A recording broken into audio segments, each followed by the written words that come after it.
We've made it to this final entry of this otherworldly fantasy adventure. Developer Q-Arte has been building out this harem adventure and delivers Fantasy Tavern Sextet Volume 3 Postlude Days. While it concludes the story, if you've managed to stick through the series this long, then you know exactly what to expect. This entry doesn't introduce anything new outside of 2 more girls to romance. ボロボロなどうですかね。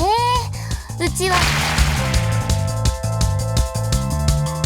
君は Fantasy Tavern Sextet Volume 3 Postlude Days begins right after the conclusion of Volume 2. We learn more about how Anzu found her way into this world and why the other girls disapprove of her at first.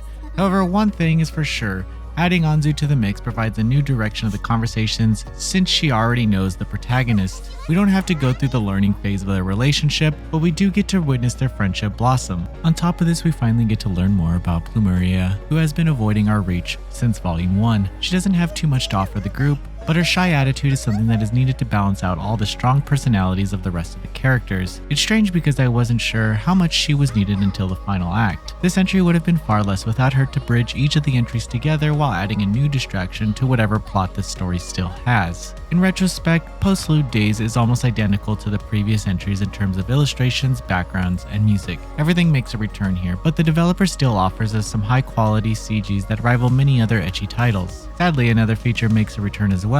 The choices still don't matter, and you'll get the sweet harem ending no matter what you do. I'm not giving away the full conclusion, but you should have seen this group party from a mile away by now. The more interesting aspects of the story revolve around the stray sheep establishing its greatness and beating out nearby rivals, as well as finding a way for the protagonist to get home. The relationship with the group of girls is tenser in this entry since Anzu and Plumeria aren't seen as a pair as the other 4 girls are. If the writers were trying to shake things up by doing this, they did enough because I was begging for anything different to make this entry worth it. In the end, it worked.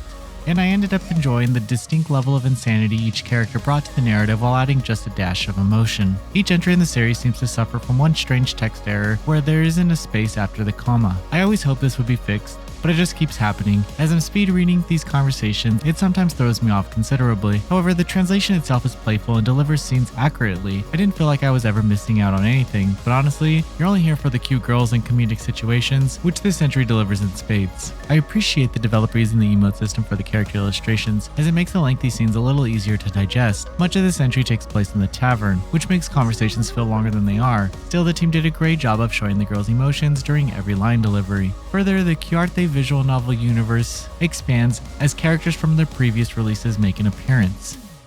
Fantasy Tavern Sextet Volume 3 Postlude Days is just more of the same. However, if you've made it this far, then you'll be getting the best the series has to offer. At least we can say that it ended on a high note in terms of writing. However, the reused assets make this entry lack the grand finale feeling that I hoped for.